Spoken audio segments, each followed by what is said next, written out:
The snow fell like judgment from the heavens, each flake a whispered condemnation that clung to Sable's skin and melted into tears she refused to shed. Her bare feet left bloody prints in the white expanse behind her, a trail of evidence that she'd been here, that she'd existed, even if her pack had decided otherwise.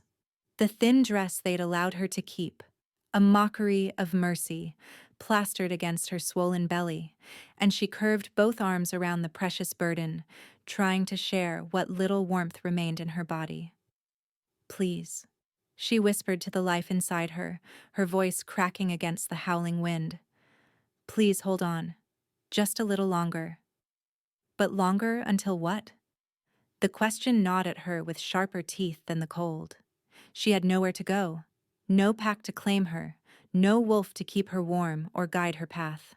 The emptiness where her wolf should have been felt like a cavern in her chest, hollow and echoing with everything she'd lost. "I should have been stronger," she thought, stumbling over a hidden root beneath the snow. "I should have fought harder, said something, done something different."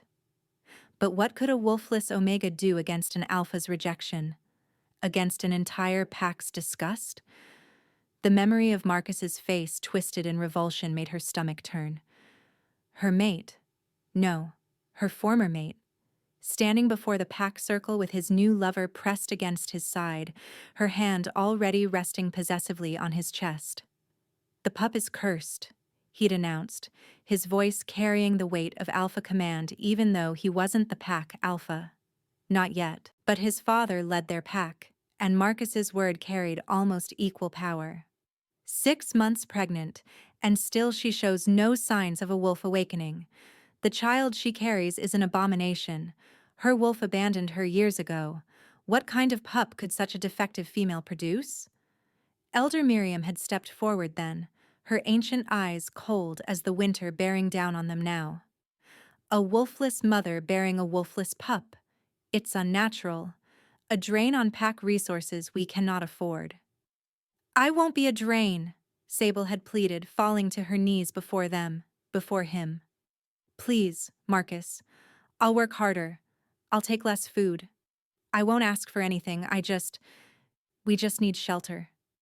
Just until the pup comes. Please." His boot had stopped inches from her reaching hand. "Don't touch me. The mate bond is severed. You are nothing to me. You are nothing to this pack." But even as he'd spoken those cruel words, Sable had caught something in his eyes, a flicker of calculation beneath the disgust. She'd been too devastated to process it then, but now she wondered. Had Marcus known something about her pup even before she did? Had his rejection been strategy disguised as revulsion? The pain of rejection had torn through her like claws, shredding something vital in her chest. Without a wolf to share the burden, the agony had been purely human, purely devastating. She'd collapsed in the snow of the pack grounds, and when she'd woken, she was being dragged toward the border. "The Alpha King's territory lies to the north," one of the enforcers had said, not unkindly. He'd been one of her childhood friends before she'd first shifted at 16, and then her wolf had inexplicably vanished, retreating into silence so complete that Sable had thought she'd died. The pack had looked at her like a curse ever since, a wolf who'd lost her other half. "Don't cross into it. He doesn't suffer trespassers." Then they'd left her with nothing but the clothes on her back and a pregnancy that grew heavier with each passing day. That had been hours ago, or perhaps days. Time moved strangely when you were dying. Sable's knees buckled and she crashed into a snowdrift that came up to her thighs. The cold bit deep, so deep she almost couldn't feel it anymore. That was bad, wasn't it? She remembered something about numbness being dangerous, about freezing happening in stages. The baby kicked weakly beneath her frozen hands, as if sensing her despair. Sable pressed her palms harder against her belly, offering silent apology for everything she couldn't give this child: safety, warmth, a future.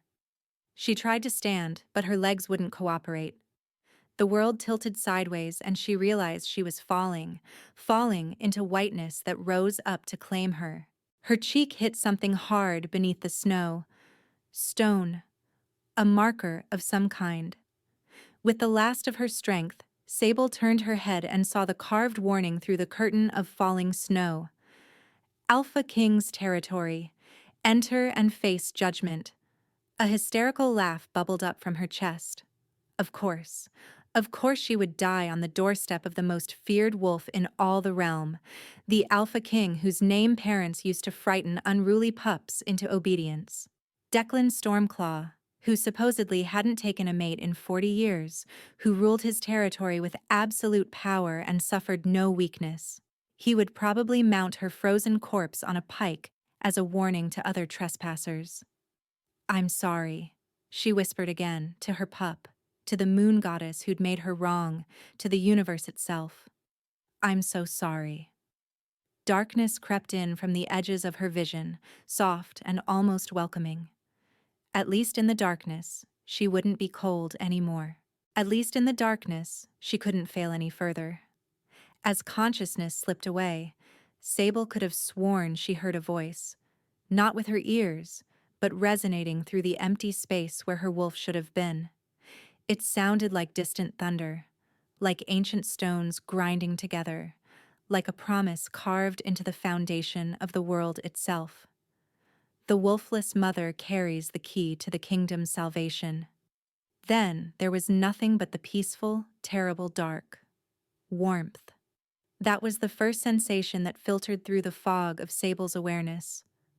Warmth and softness beneath her body, and the absence of wind tearing at her skin.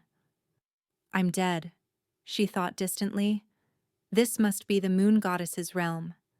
But then pain followed the warmth, sharp and insistent.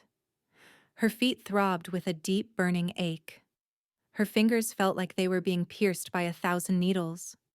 Her lungs hurt with each breath. The dead didn't hurt, did they? Sable's eyes fluttered open, and instead of the endless white of snow or the silvery peace of the moon goddess's domain, she saw a ceiling, a magnificent ceiling painted with stars and wolves running beneath a full moon, the artistry so exquisite that for a moment she could only stare. "Easy." The voice was deep, resonant, and came from somewhere to her left. "Don't try to move too quickly." Terror shot through Sable's veins like lightning. She tried to sit up, to scramble away from the unknown voice, but her body screamed in protest and strong hands, gentle but absolutely firm, pressed her back against the pillows. "I said easy," the voice repeated, and this time she heard the undercurrent of alpha command woven through the words, impossible to resist even for someone without a wolf. Her body stilled against her will, and Sable's breathing came in short, panicked gasps as her eyes finally found the source of the voice. A man sat in a chair beside her bed. No, not just a man. An alpha, and not just any alpha.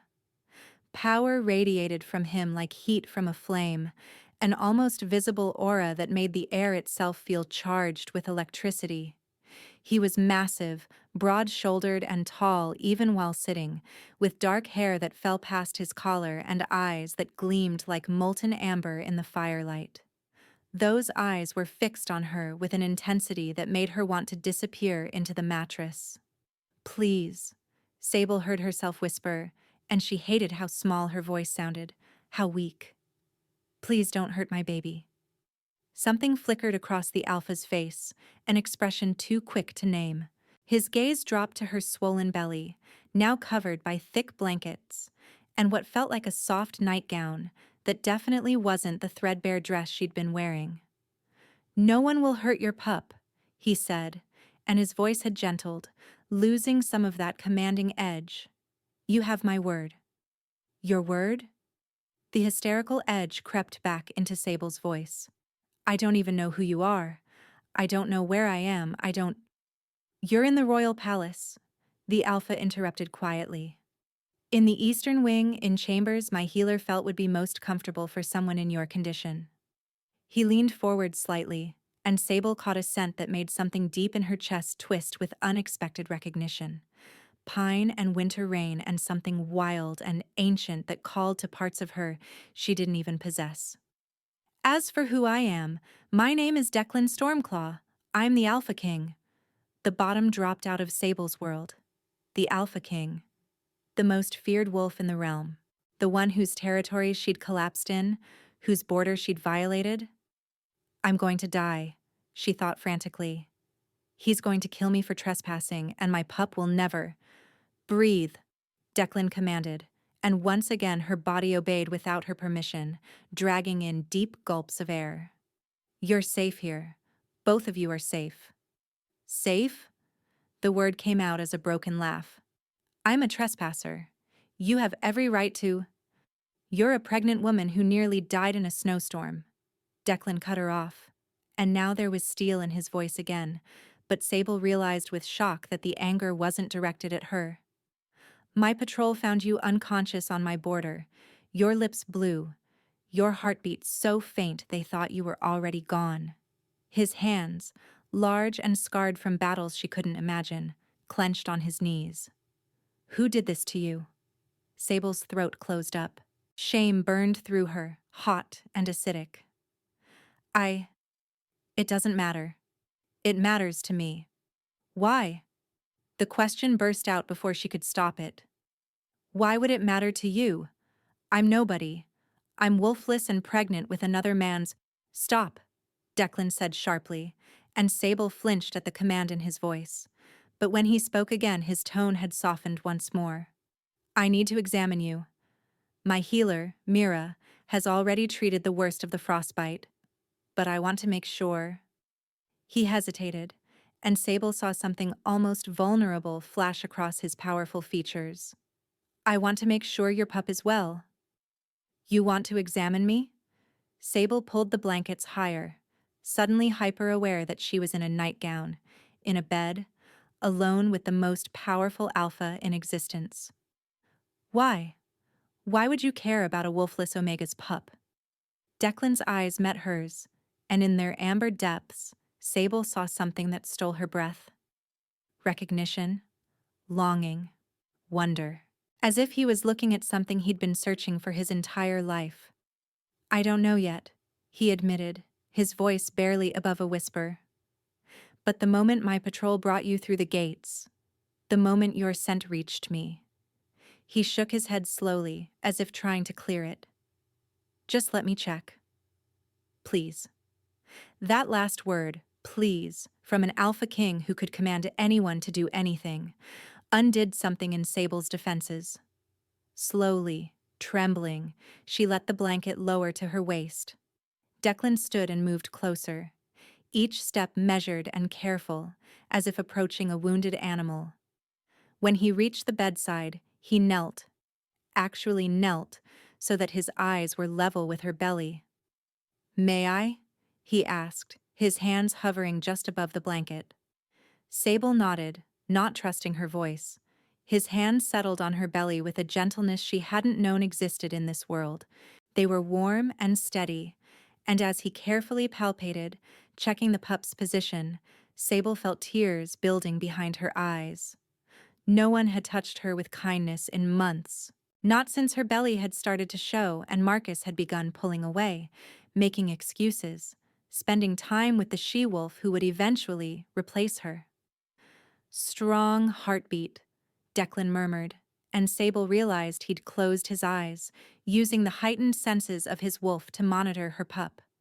Good positioning. You're about 6 months along? Yes, Sable whispered.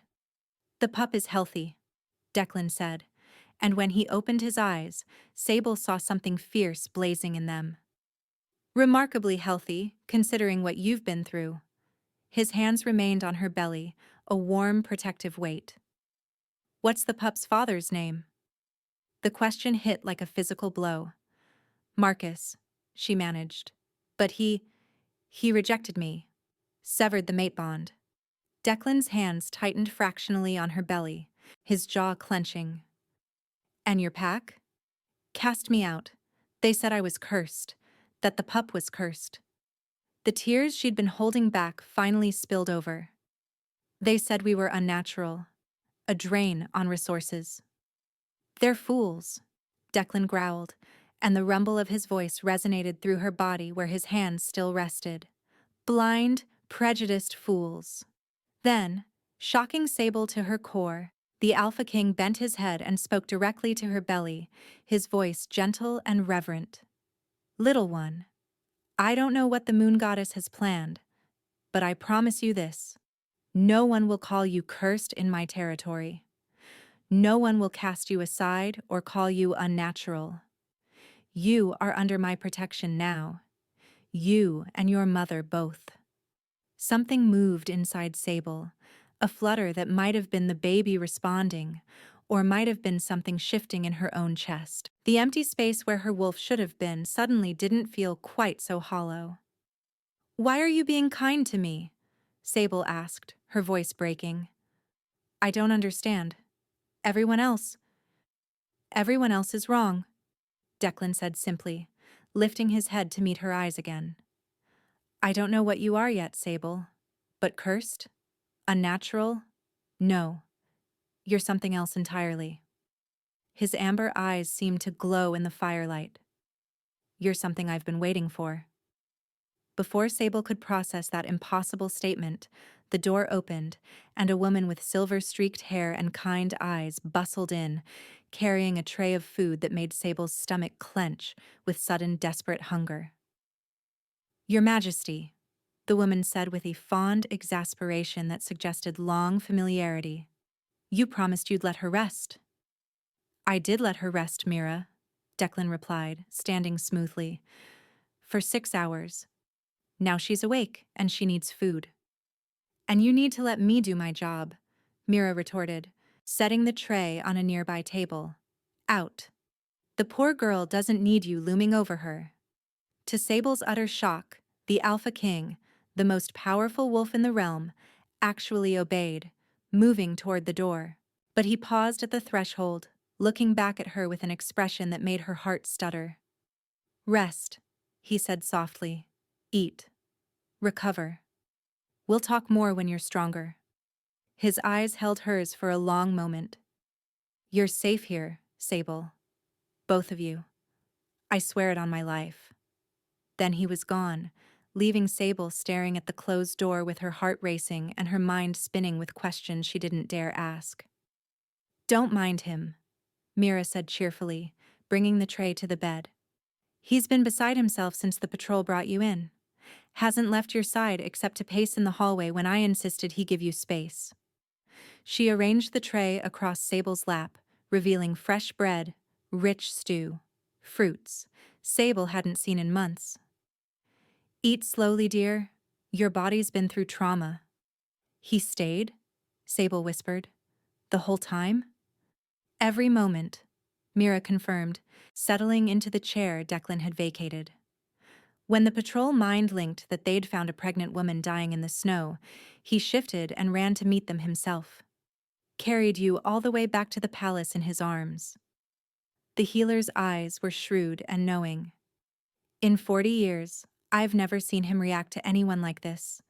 Sable's hands trembled as she picked up a spoon. I don't understand. Neither does he, I suspect, Mira said with a small smile.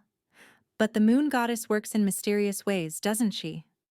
As Sable took her first bite of food, real food, warm and nourishing, and felt her pup move with what seemed like contentment, she couldn't help but wonder if Mira was right. Because nothing about this made sense. Nothing about the Alpha King's gentleness, his protection, the way he'd knelt beside her bed and made promises to a wolfless Omega's unborn pup. Nothing made sense, except the inexplicable feeling that had stirred in her chest when his hands had touched her belly. A feeling that terrified her more than anything she'd faced in the snow. A feeling that whispered, dangerously, impossibly, hope. The first week passed in a haze of healing and careful observation. Sable's frostbitten fingers and toes recovered under Mira's expert care, the blackened skin giving way to pink tenderness that made every movement a reminder of how close she'd come to death. But it wasn't the physical recovery that occupied her thoughts during the long hours in her luxurious chambers. It was the Alpha King himself. Declan came every day, sometimes twice. He brought her meals on delicate porcelain plates, food so rich and plentiful that Sable's eyes watered at the sight. Roasted meats and fresh vegetables, bread still warm from the ovens, fruits that must have cost a fortune to import during winter. He never commented on how quickly she ate or how her hands trembled with barely restrained hunger as she reached for each new dish. Instead, he sat in the chair by her bedside and talked. He asked about her dreams for her pup, what she hoped to teach them, what kind of life she wanted to provide. Sable, unused to anyone caring about her thoughts, fumbled through answers that felt inadequate and small. She wanted her child to feel safe, she said. To never know the shame of being less than others expected. To be loved unconditionally. "Those aren't small dreams," Declan had replied, his amber eyes holding hers with an intensity that made her breath catch. "Those are the most important dreams in the world." Another day, he brought a leather-bound book of old stories and read to her in that deep, resonant voice that seemed to vibrate through her bones. Tales of ancient wolves and the moon goddess, of heroes and kingdoms and loves that transcended death itself. Sable found herself leaning forward, drawn not just by the stories, but by the way his voice gentled on certain passages, roughened with emotion on others. She didn't understand any of it. The Alpha King should have sent her away by now, or at minimum relegated her care to his staff. He certainly shouldn't be courting her, because that's what this was, she realized with growing panic. The meals, the attention, the way his eyes tracked her every movement with something that looked dangerously like tenderness. It couldn't be real. It couldn't be meant for her. "Why?" she finally asked one afternoon, interrupting a story about a wolf who'd searched the world for his destined mate. "Why are you doing this?" Declan set the book aside carefully, those amber eyes finding hers. "Because you deserve kindness. Because your pup deserves a mother who isn't starving or afraid." He paused, and something shifted in his expression. "Because when I look at you, I see something that makes my wolf sing in a way it hasn't in 40 years. Sable's breath caught. "I'm carrying another man's child." "You're carrying a pup who deserves love and protection," Declan corrected gently. "The circumstances of conception don't change that." He leaned forward, his forearms resting on his knees. "And you're not just carrying another man's child, Sable. You're a woman who survived rejection, abandonment, and a journey that should have killed you, all to protect the life inside you. That kind of strength is rare." "I'm not strong," Sable whispered, tears burning behind her eyes. "I'm wolfless. I'm nothing." "You're not nothing to me." The simple statement hung in the air between them, weighted with meaning Sable was too afraid to examine. She turned her face away, staring at the painted ceiling rather than meeting those two seeing eyes. "I should leave," she said softly. "As soon as I'm well enough, I should go. I'm putting you in danger just by being here." "You're not going anywhere." The alpha command woven through Declan's voice was gentle but absolute. "Not until you're ready. Not until you want to." But that was the problem, wasn't it? Sable was terrified to realize that she didn't want to leave at all. By the second week, Mira declared her well enough to venture beyond her chambers, though she cautioned against overexertion. Declan appeared that morning with a fur-lined cloak that must have cost more than everything Sable had owned in her entire life. "The gardens are beautiful this time of year," he said, holding out his arm with courtly formality that seemed at odds with his massive warrior's frame. "Will you walk with me?" Sable hesitated, hyper-aware of the servants who bustled through the corridors, their eyes tracking every interaction between their king and the mysterious pregnant stranger he'd brought into their midst. She'd heard the whispers, felt the weight of their curiosity and speculation. But Declan's arm remained extended, patient and steady, and Sable found herself taking it. The garden stole her breath. Despite the winter cold, enchanted braziers kept the pathways warm, and evergreen plants flourished alongside winter roses that shouldn't have been able to survive. Stone benches offered rest beneath pergolas draped with crystalline ice that caught the sunlight and fractured it into rainbows. "It's beautiful," Sable breathed, her free hand unconsciously cradling her belly. "My mother designed these gardens," Declan said, guiding her down a path lined with frozen fountains. "She said that wolves might be creatures of the wild, but there was no reason we couldn't appreciate beauty and artistry." His voice softened with memory. "She spent hours here when she was pregnant with me, said the peace helped her connect with her pup." Sable glanced up at him, struck by the vulnerability in his profile. "You miss her?" "Every day." Declan's jaw tightened. "She died when I was 20. A rival pack's ambush during what was supposed to be a peace negotiation. My father followed her 6 months later. They said it was battle wounds, but I knew the truth. He couldn't survive without his mate." The pain in his voice resonated with something deep in Sable's chest. "I'm sorry. It's been a long time." Declan's hand covered hers where it rested in the crook of his elbow, his warmth seeping through her skin. "But it taught me something important. True mates are rare, precious. When you find that bond, you hold on to it with everything you have." Sable's heart hammered against her ribs. She shouldn't ask. She shouldn't probe into something that was clearly painful. But the question escaped before she could stop it. "Is that why you never took a mate? Everyone says you rejected countless she-wolves, that there's a curse on your bloodline." Declan stopped walking, turning to face her fully. Around them, the garden seemed to hold its breath, even the slight breeze dying away. "I rejected them because they weren't mine," he said simply. "I could feel it. Or rather, I couldn't feel what should have been there. No pull, no recognition. My wolf remained silent where it should have been singing." His eyes searched hers with an intensity that made her want to look away, but she found she couldn't. "Until 3 weeks ago, when my patrol brought a dying woman through my gates, and suddenly everything I'd been missing snapped into place." "No," Sable whispered, shaking her head even as her heart raced. "No, that's not possible. You're the Alpha King. I'm nobody. I'm wolfless and pregnant and mine," Declan said quietly, with absolute certainty. "I don't expect you to believe it yet.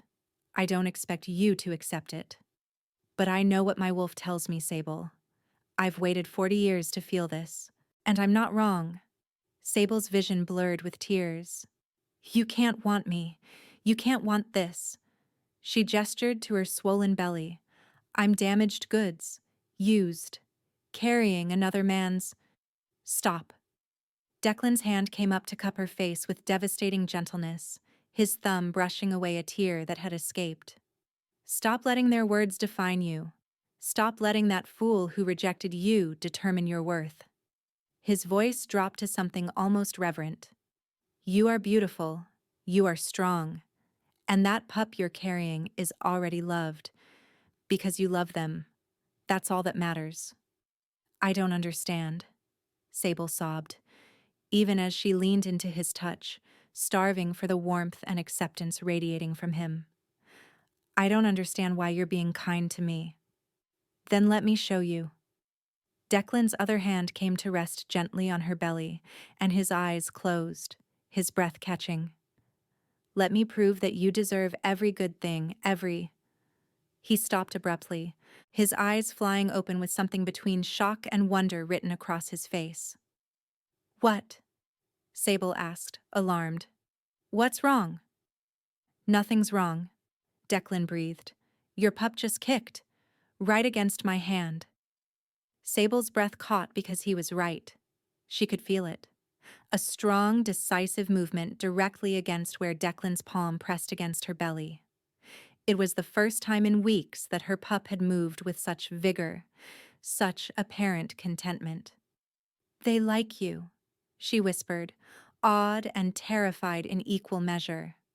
Declan's smile transformed his face, softening the hard edges into something almost boyish.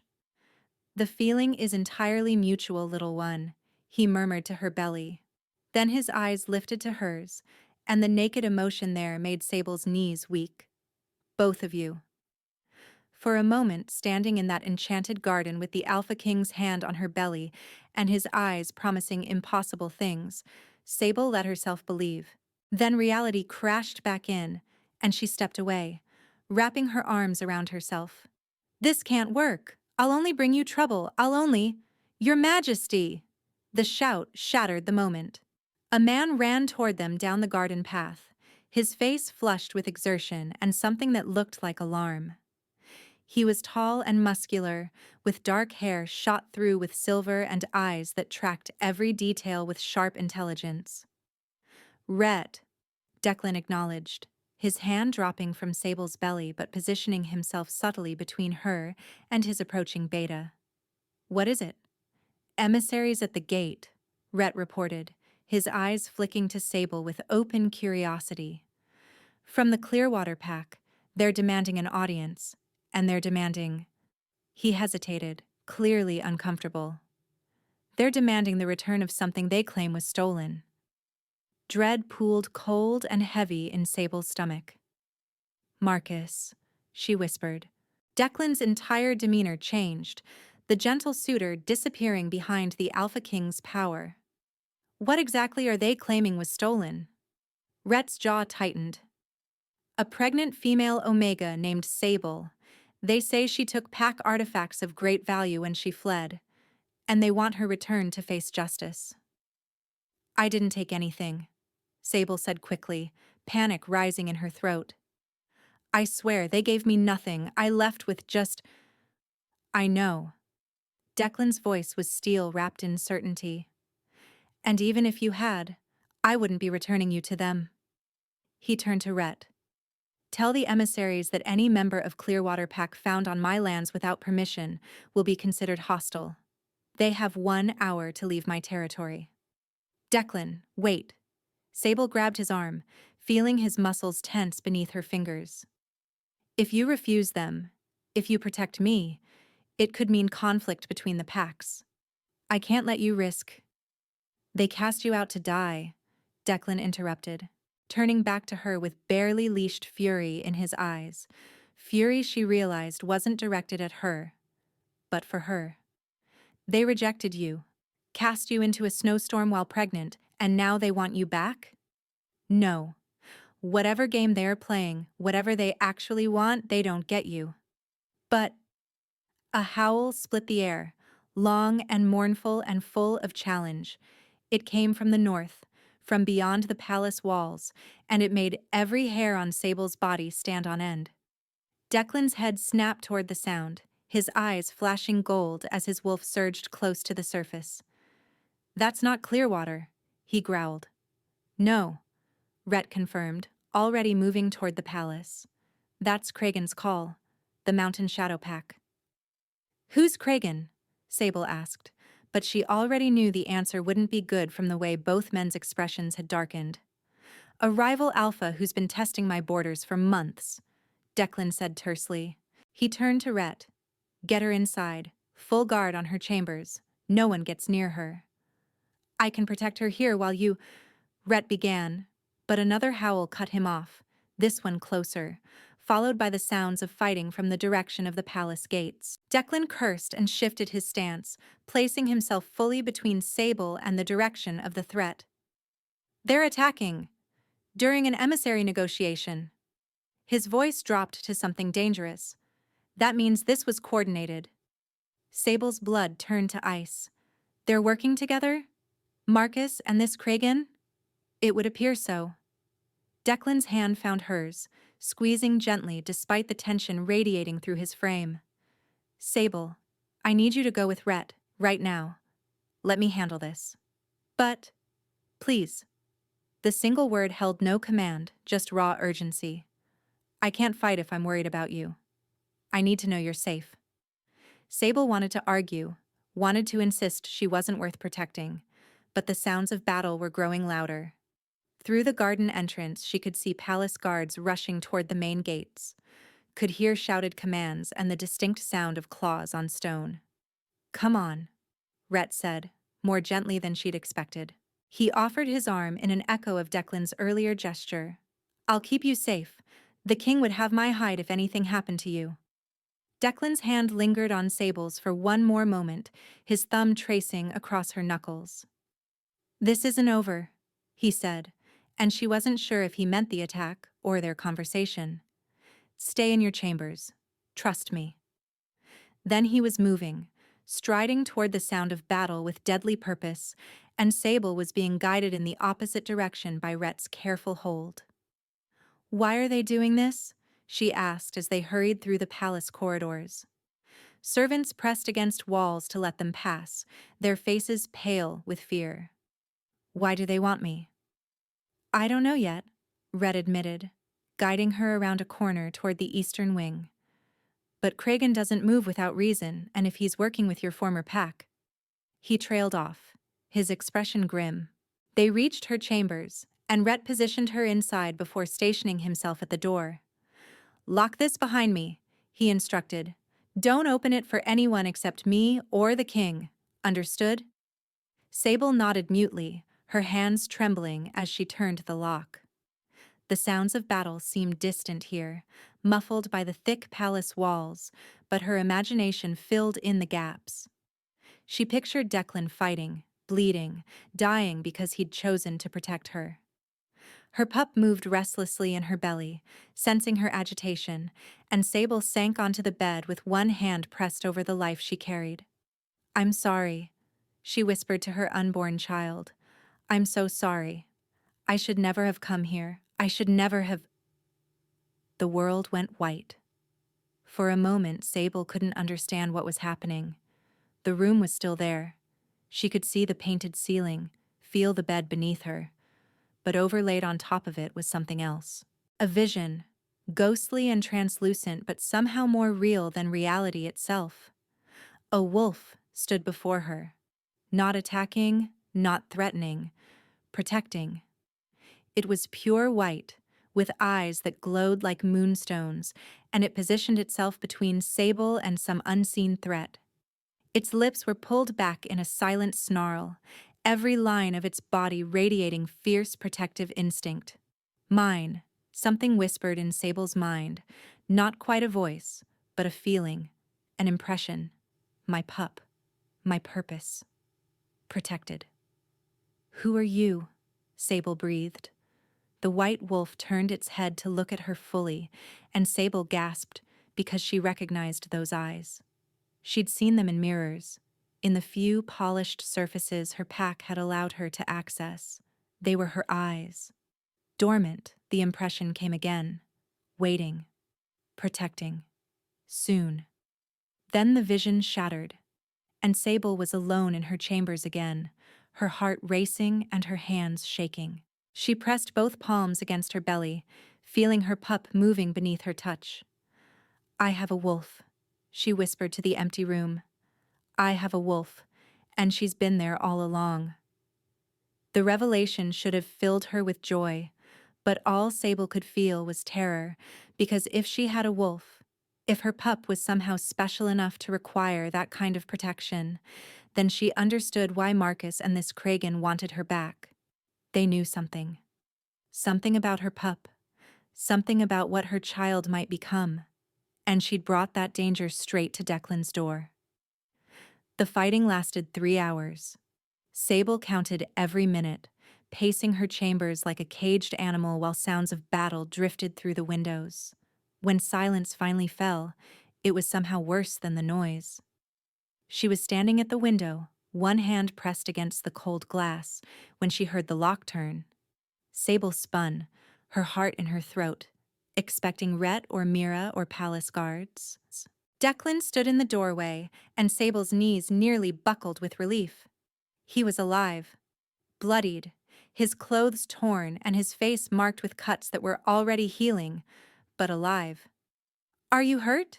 she asked, rushing toward him before she could think better of it. Her hands hovered over the wounds, afraid to touch but desperate to help. "I'm fine," Declan assured her, catching her hands in his. "Nothing that won't heal by morning. Are you all right? Did anyone—" "I'm fine," Sable interrupted. No one came near the chambers. Rhett stood guard the whole time, I think, though I heard him leave once.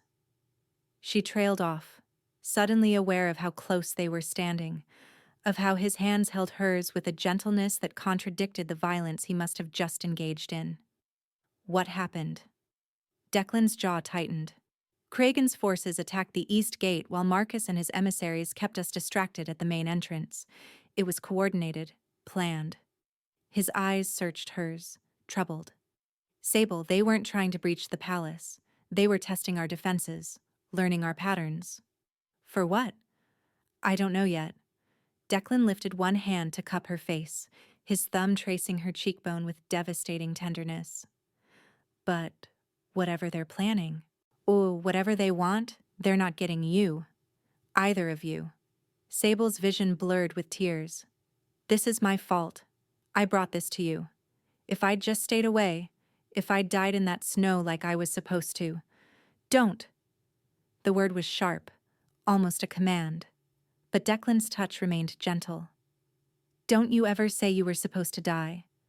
Don't you ever suggest that your absence would make things better." He stepped closer, until Sable could feel the heat radiating from his body, could smell pine and winter rain and something uniquely him. "I've waited 40 years for you, Sable. I didn't know what I was waiting for, but my wolf knew. The moon goddess knew. And I'm not letting you go because some fool from your past and an ambitious rival think they can take what's mine." "I'm not yours," Sable whispered. But the protest sounded weak even to her own ears. "Aren't you?"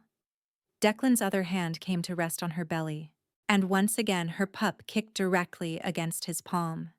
"Your pup knows. Your body knows. The only one who doesn't believe it yet is you." "Because it doesn't make sense," Sable said desperately. "I'm nobody. I'm wolfless and pregnant and—" "You're not wolfless." The statement hung between them, shocking in its certainty. Sable stared at him, her mouth falling open. "What?" "During the battle I felt something. A surge of power from this direction, from your chambers." Declan's eyes searched hers intently. "It felt like a wolf's presence, but dormant, sleeping. And in that moment, I understood." His hand pressed more firmly against her belly, reverent and protective. "Your wolf isn't gone, Sable. She's protecting this pup, keeping their power hidden. That's what makes your child so extraordinary that rival alphas are willing to risk war to possess them."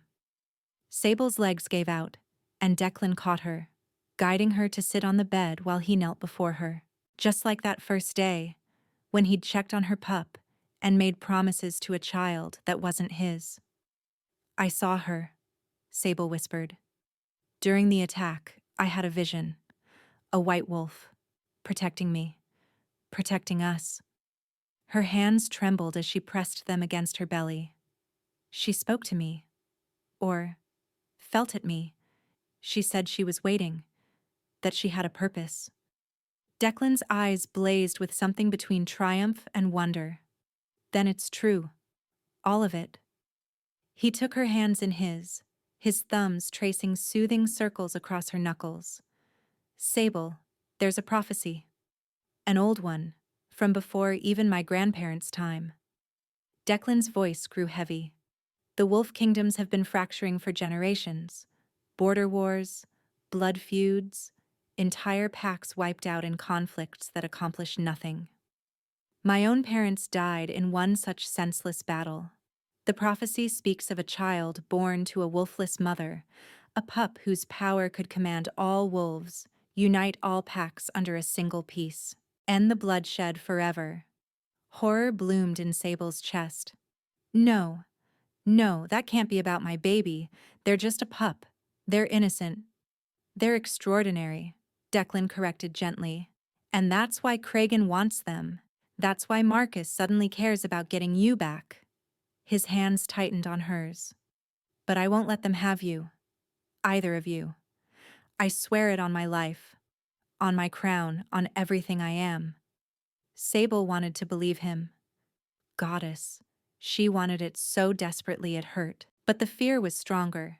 The certainty that she would only bring death and destruction to this man who'd shown her more kindness in 2 weeks than she'd known in her entire life. I should leave, she said hoarsely, before they attack again, before someone gets killed because of me. No. Declan. No, he repeated with absolute finality. You're not running. You're not facing this alone. He rose from his knees, sitting beside her on the bed and pulling her into an embrace that felt like safety itself. I know you're scared. I know this is overwhelming. But you need to trust me, Sable. Trust that I can protect you. Trust that you deserve to be protected.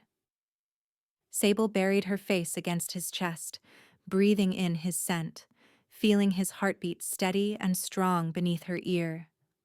I don't know how to trust, she admitted. Everyone I ever trusted hurt me. Then learn with me, Declan murmured into her hair. We'll figure this out together. You, me, and this extraordinary pup who's going to change everything.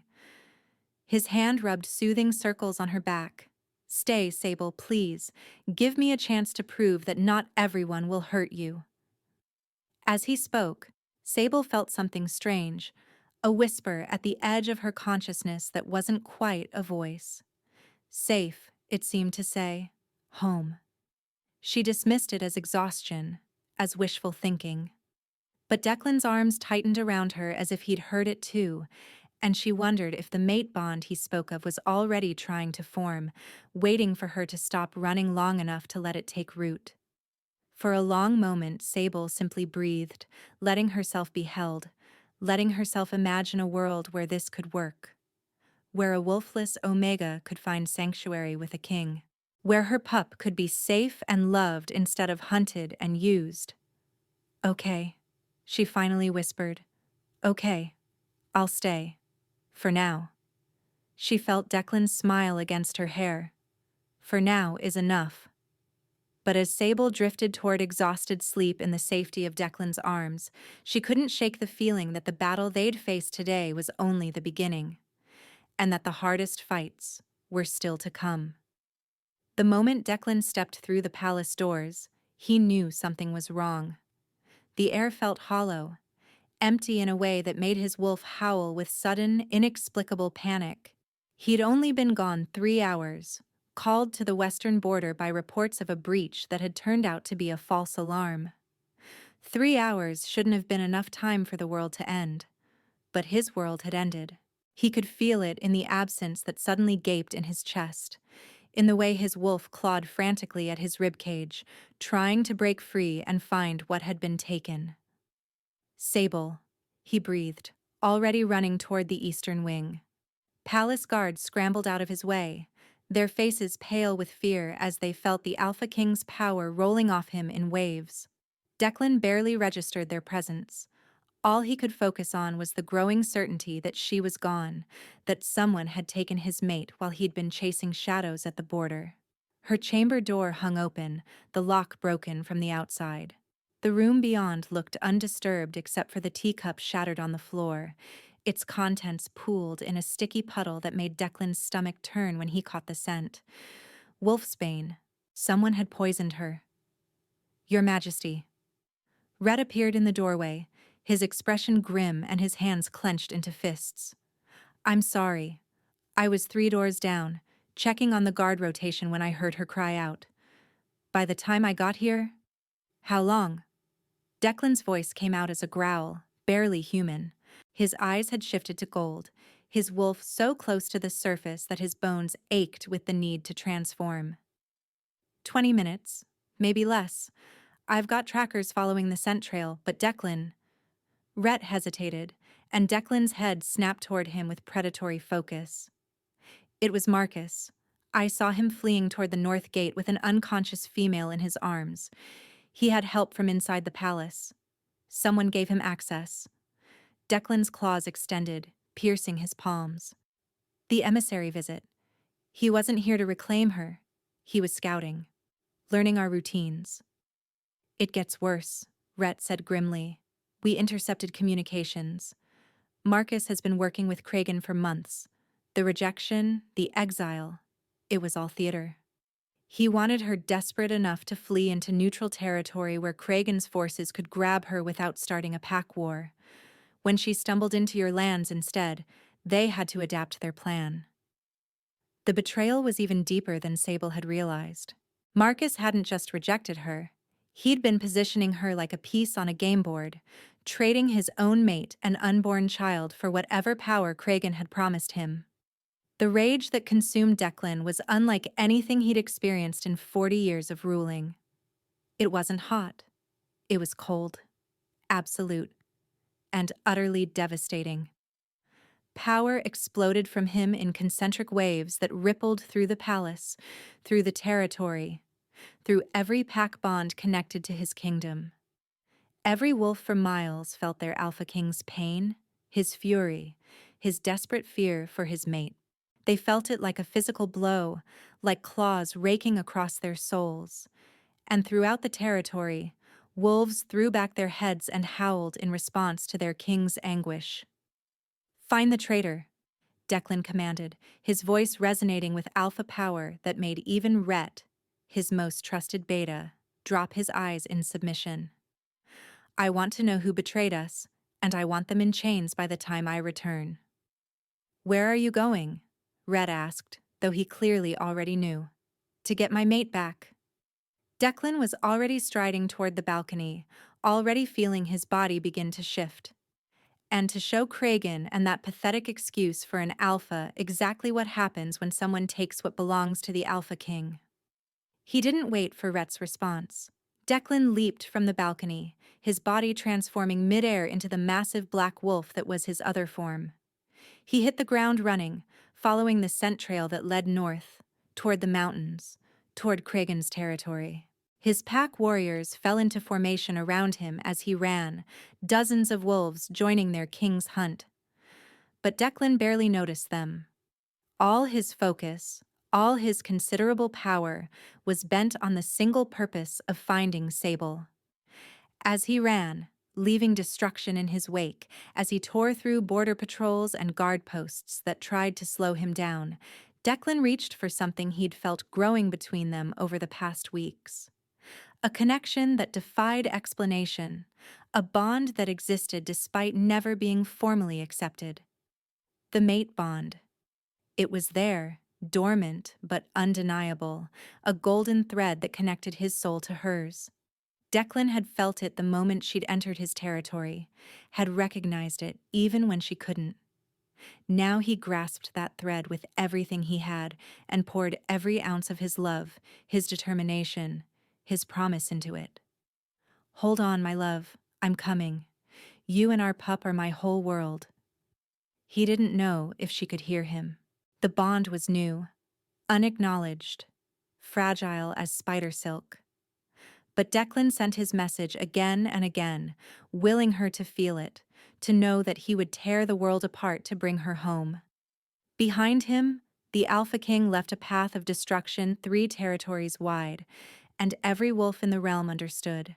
Something precious had been taken, and there would be hell to pay. In the darkness of her cell, Sable heard a voice that shouldn't have been possible. Hold on, my love, I'm coming. You and our pup are my whole world. She'd been drifting in and out of consciousness since waking in this silver-lined prison, her body weak from the wolfsbane Marcus had forced down her throat, and her mind foggy with pain.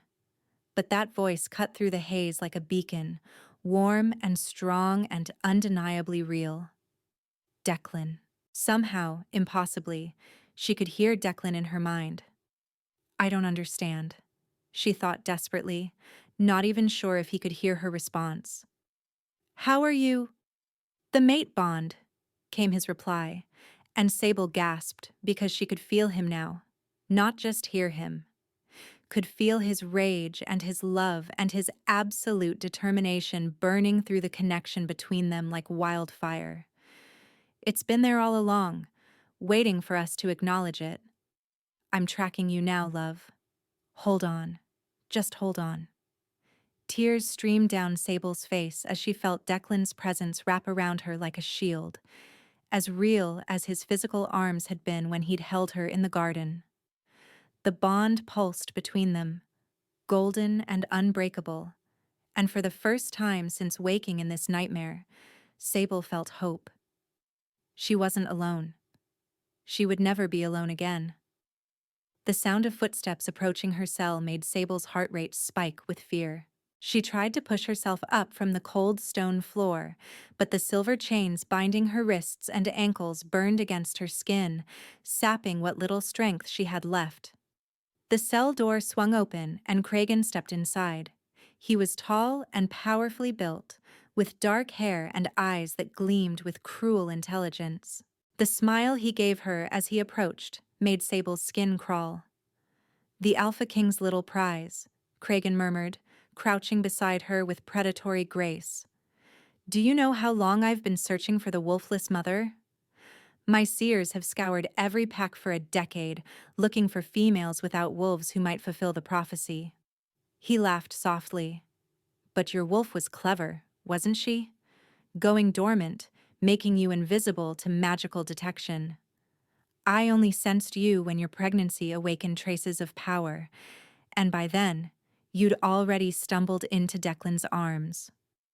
His hand reached out to touch her belly, and Sable flinched away, earning a harsh laugh. "Such fire, even poisoned and chained. I can see why Declan is so taken with you." "He's coming for me," Sable managed, her voice hoarse but defiant. "He'll kill you for this." "Oh, I'm counting on him coming," Kragan replied, standing and gesturing to the guards outside her cell.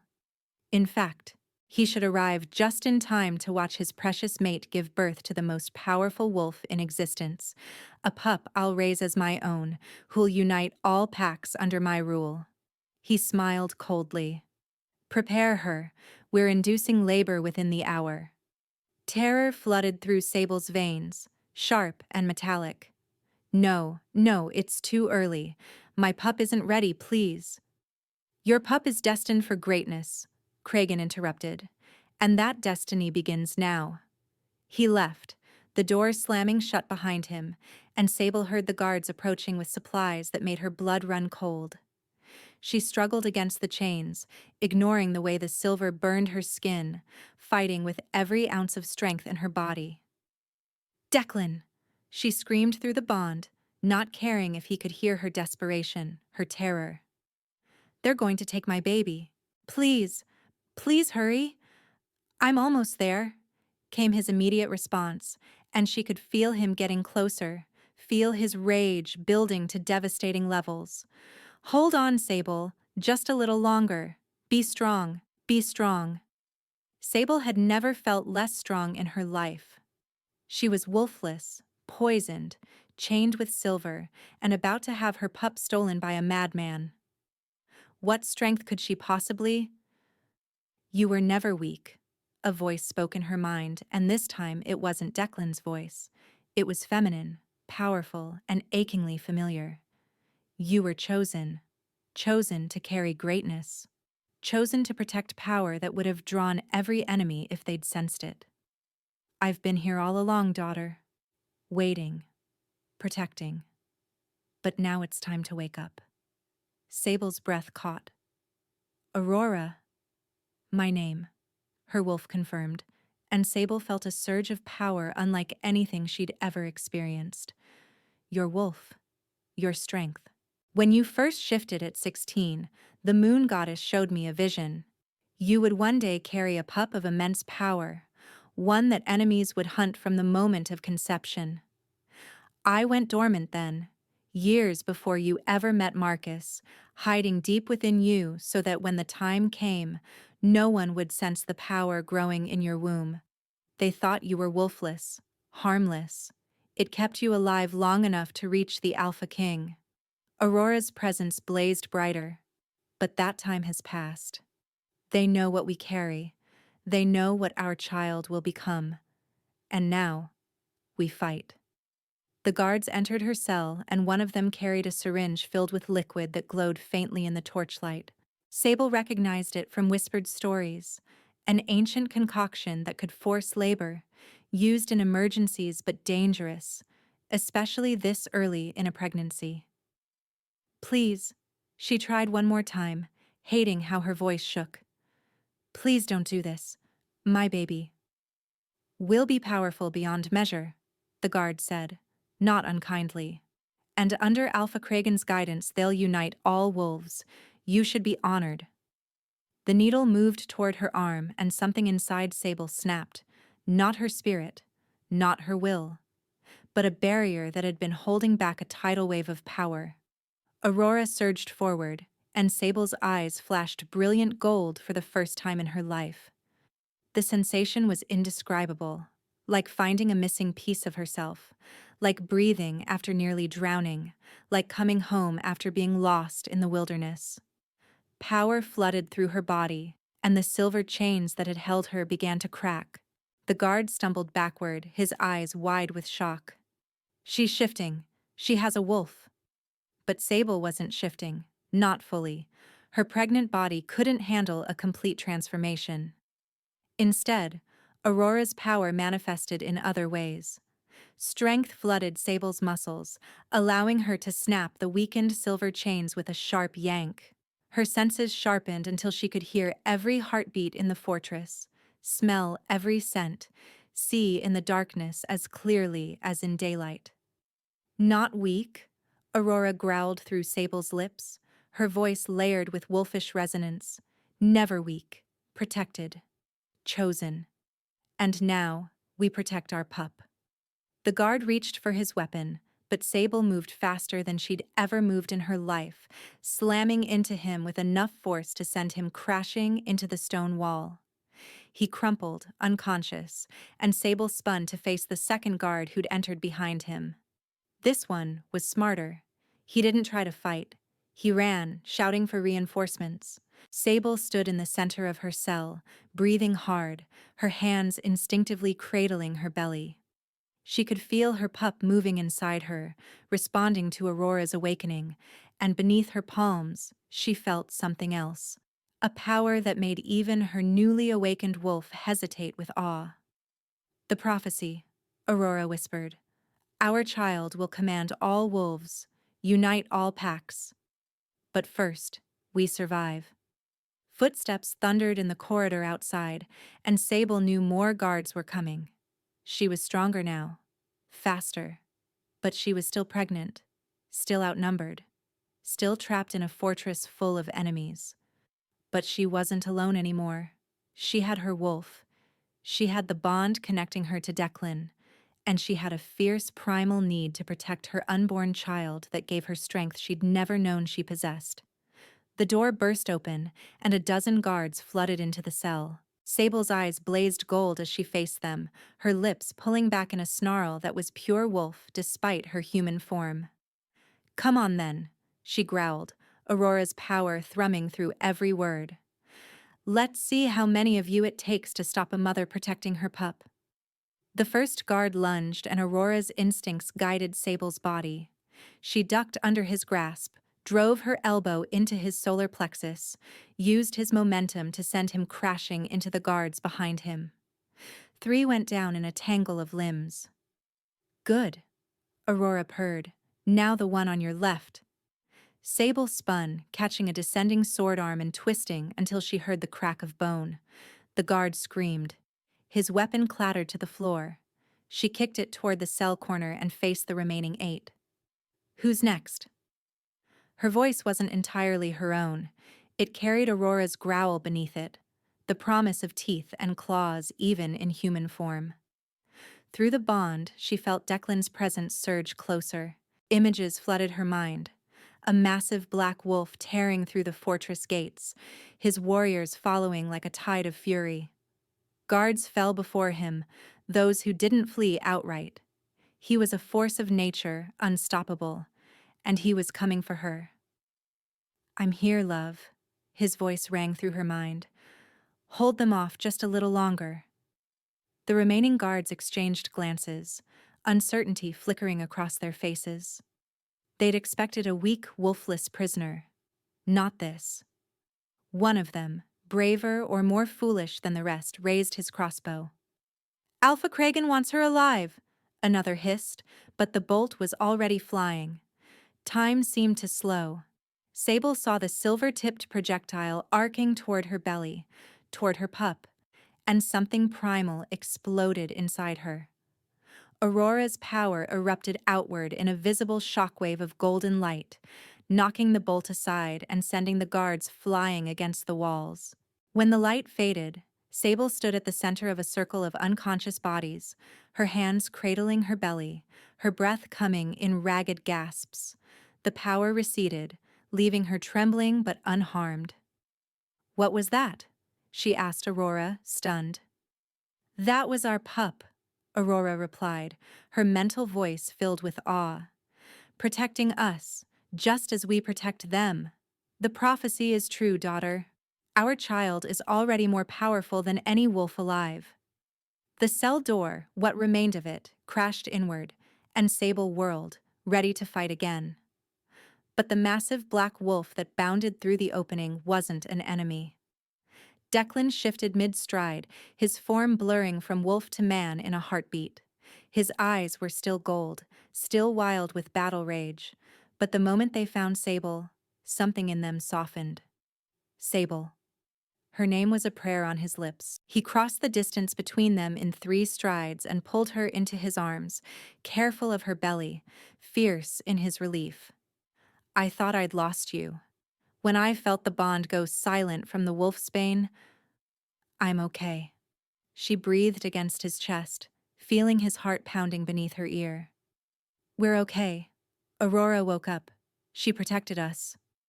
Declan pulled back just enough to cup her face in his hands, his eyes searching hers. "I saw the light from outside the fortress. Felt the power." His voice cracked. "Our pup did that?"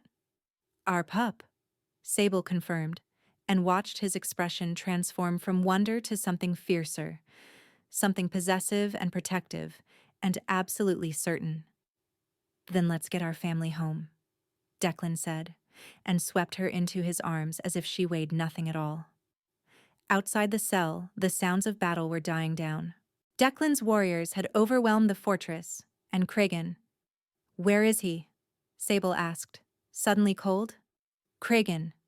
He was going to—" "He tried to flee," Declan said, his voice going flat with satisfaction. "Rhett caught him at the northern gate. He'll answer for what he's done." His arms tightened around her. "They all will. Marcus, too." As Declan carried her through the ruined fortress, past his warriors who bowed their heads in respect, past the bodies of those who'd tried to take her, Sable let herself finally believe. She wasn't weak. She had never been weak. She was a mother, a mate, a wolf. And anyone who threatened her family would learn exactly what that meant.